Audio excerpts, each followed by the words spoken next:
It was close to midnight when I got the text from Ben. Come to the cabin tomorrow. Bring beer and a flashlight. Ben wasn't the type to make plans like this out of the blue, especially not since we graduated college. We hadn't hung out much since he moved to Forest Hollow, a tiny, off-the-grid community tucked deep into the Appalachian woods. From what Head told me, the town's biggest attractions were a general store, a bar that doubled as a gas station, and miles of unmarked trails leading God knows where. The last time I visited, I got the vibe that something about Forest Hollow made Ben off. His texts became less frequent, and the few conversations we had were scattered, vague. But this time, there was an urgency in his message. It didn't sound like the laid-back Ben I knew. By noon the next day, I was driving into the hollow. The trees loomed high and dense on either side of the winding road. Even though it was the middle of the day, the light barely penetrated the canopy, casting long shadows that danced with every gust of wind. When I pulled up to Ben's cabin, the place looked almost abandoned. The front yard was overgrown, and a broken wind chime dangled from the porch.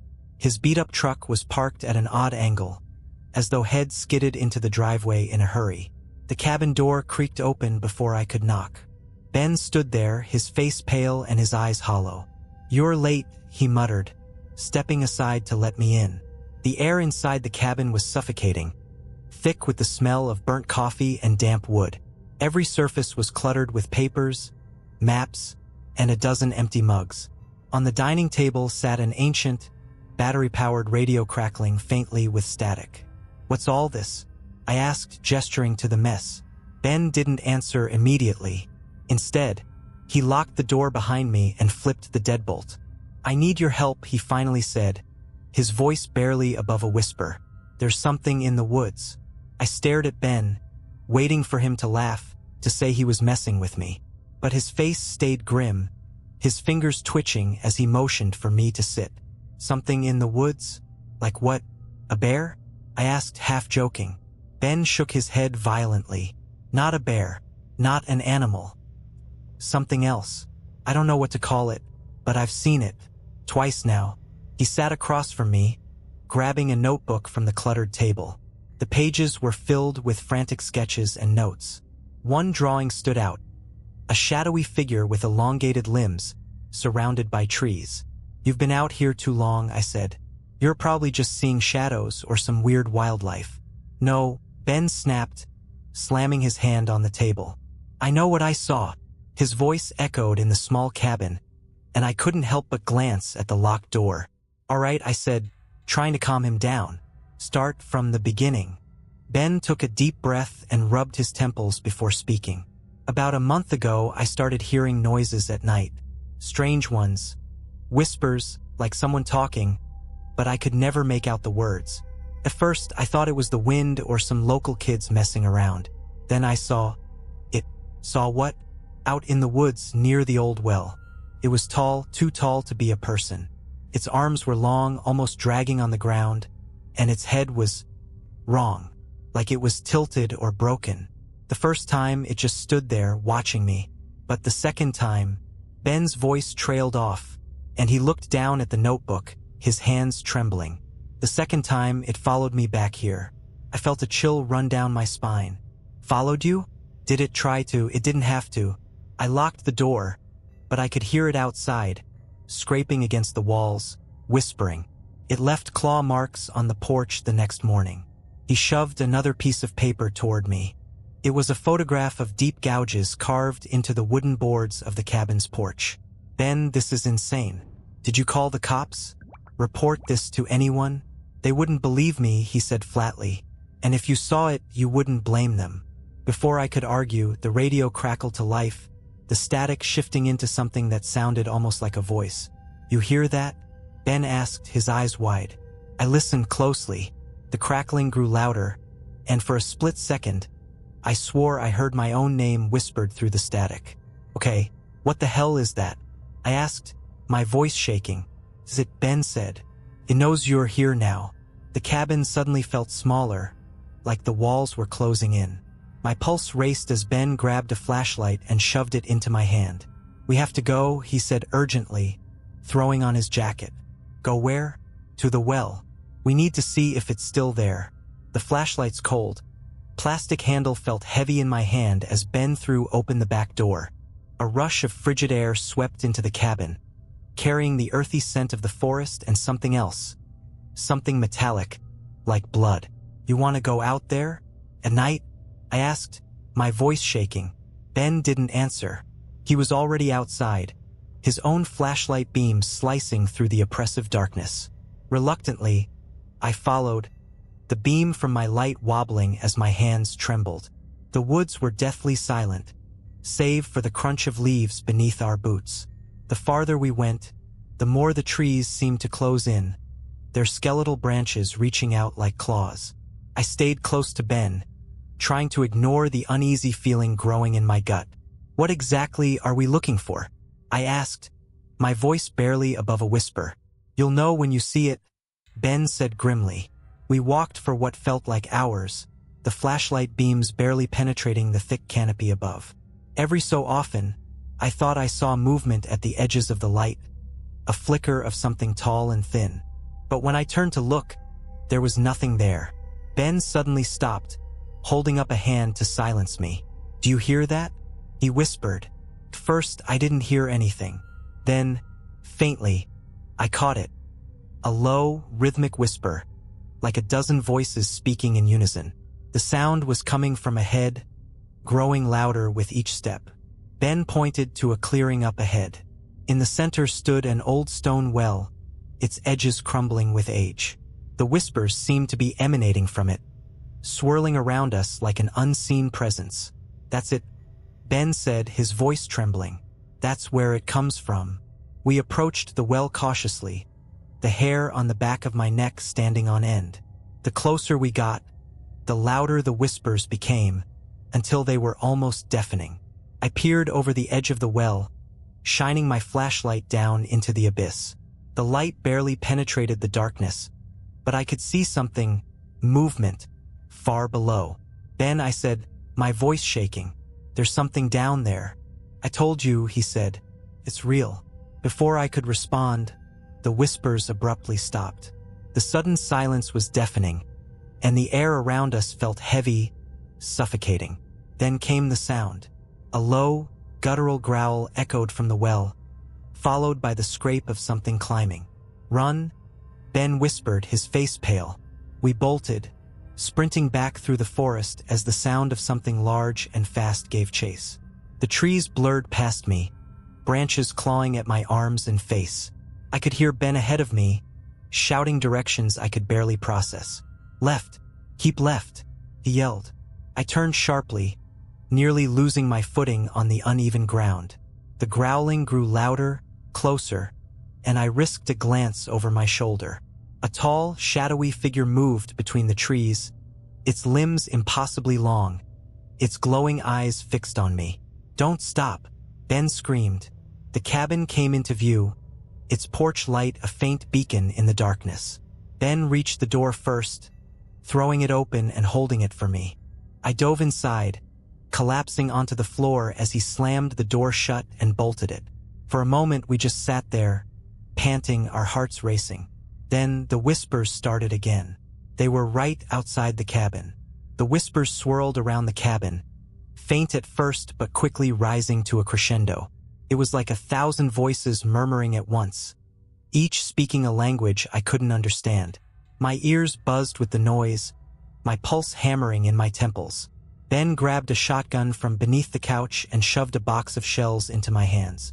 Load this, he barked. What are we fighting? I asked, my voice cracking. Ben didn't answer. He was already pacing the room, locking windows and pulling curtains shut. The whispers were joined by a new sound, a rhythmic thudding, like something heavy hitting the walls. Boom! The first strike came from the back of the cabin, shaking the entire structure. I fumbled with the shells, dropping several onto the floor as my hands trembled. Boom! This time it was at the front door. The wood groaned under the impact, and I thought I saw the lock shudder. It's testing the walls, Ben said, his voice hollow. It wants in. I finally loaded the shotgun, clutching it tightly as Ben motioned for me to follow him to the kitchen.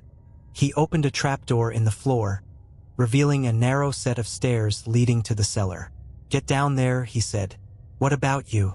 "I'll buy you time," he said, his eyes darting to the windows. "Ben, no. We need to." Before I could finish, the front door exploded inward, splinters flying everywhere. The thing stepped inside, ducking under the shattered frame. It was even worse up close. Its limbs were unnaturally long, its body emaciated yet towering. Its head was tilted at an impossible angle, and its eyes glowed a sickly yellow. Ben raised his gun and fired. The blast lit up the room, and the thing recoiled, a guttural screech escaping its gaping mouth. But it didn't stop. "Go!" Ben screamed, firing again. I hesitated for a moment before diving into the cellar, pulling the trapdoor shut behind me. The muffled sounds of gunfire and growling echoed above, followed by crashing furniture and Ben's desperate shouts. I crouched in the darkness, clutching the shotgun and listening as the chaos raged above. Then, just as suddenly as it began, it stopped. Silence. My breath caught in my throat. Was it gone? The trapdoor creaked. My blood turned to ice as I heard the slow, deliberate sound of it being pushed open. I raised the shotgun, aiming at the opening as the wooden panel slid back. A face appeared, but it wasn't the creature. It was Ben. "Ben," I gasped, lowering the gun. He didn't say anything. He just stared at me, his movements stiff, his face blank. Then I noticed something else. His eyes glowing faintly yellow. "Ben?" I whispered. He smiled, but it wasn't Ben's smile. It was too wide, too sharp.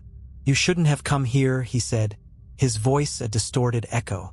Behind him, the whispers started again. I stumbled backward, the shotgun trembling in my hands.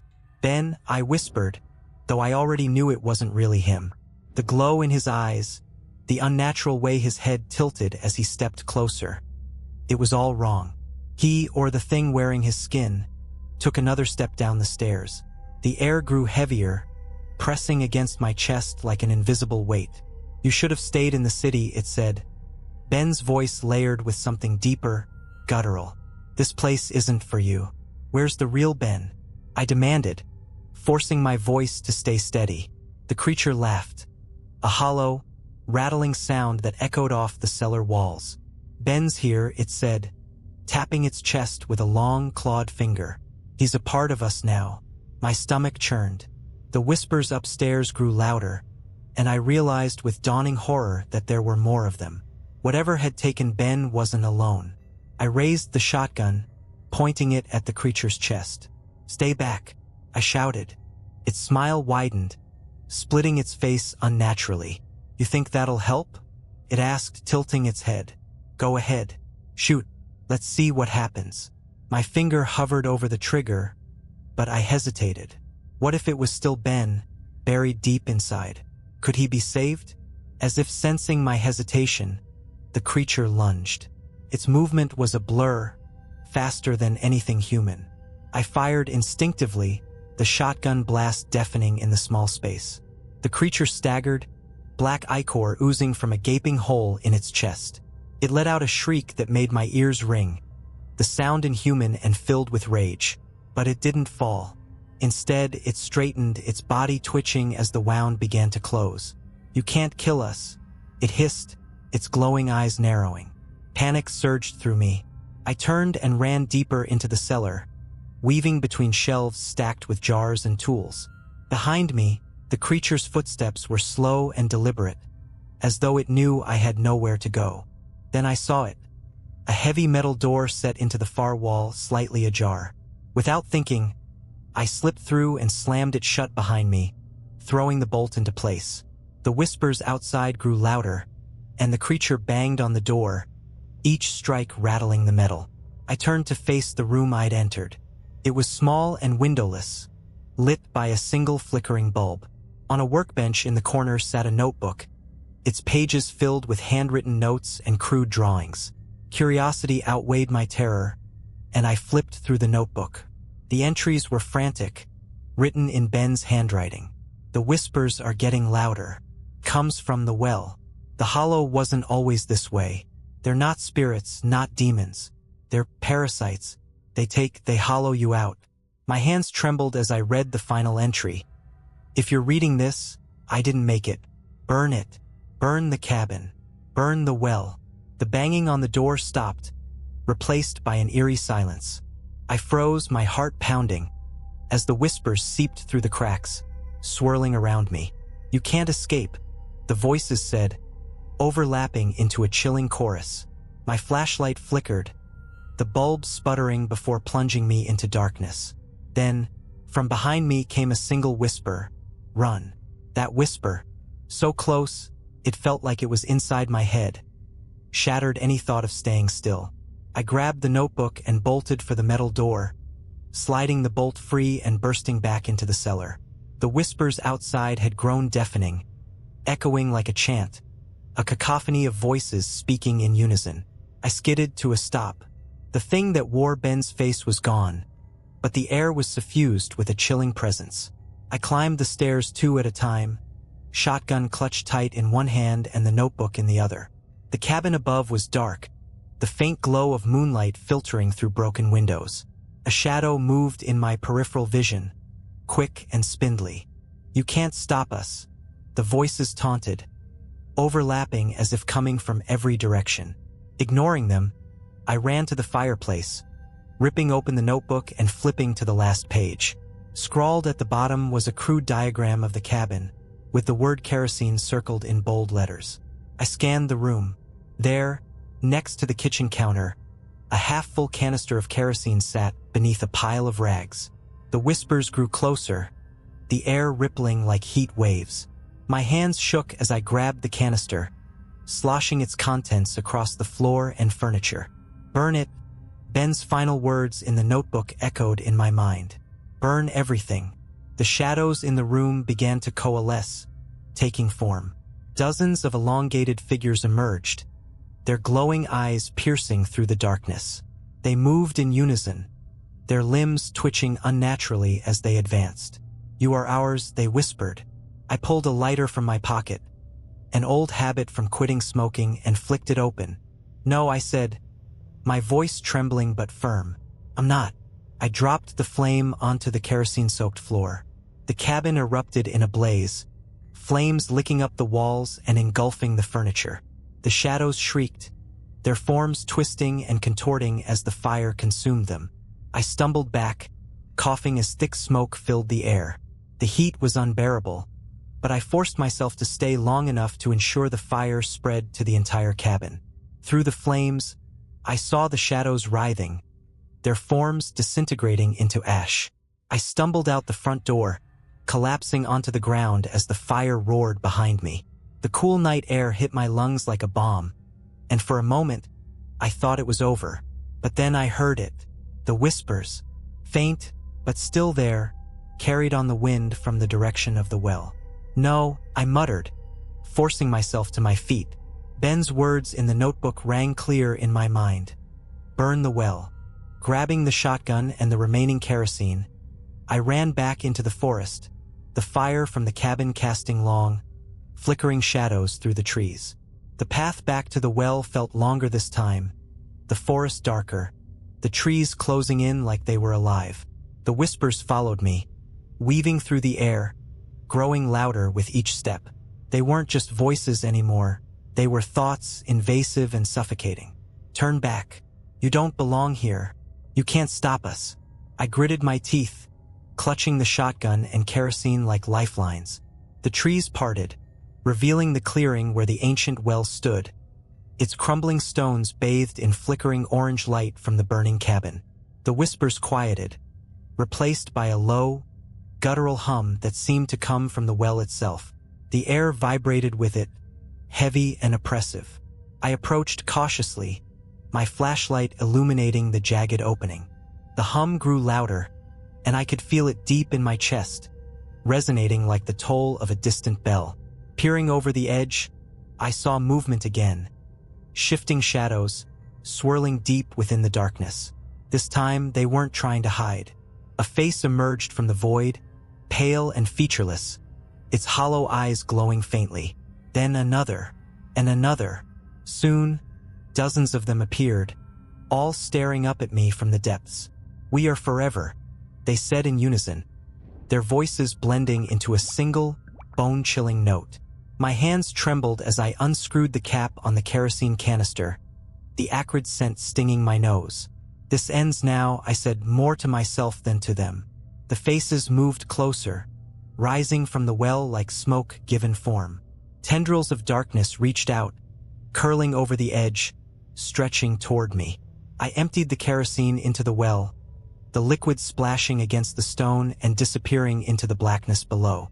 The whispers became screams, a deafening cacophony that made my ears ring. One of the tendrils lashed out, wrapping around my ankle and pulling me toward the edge. I fell, dropping the empty canister and scrambling to grab the shotgun. The tendril tightened, its surface cold and slick, pulling me closer to the gaping maw of the well. My hands found the shotgun and I fired blindly.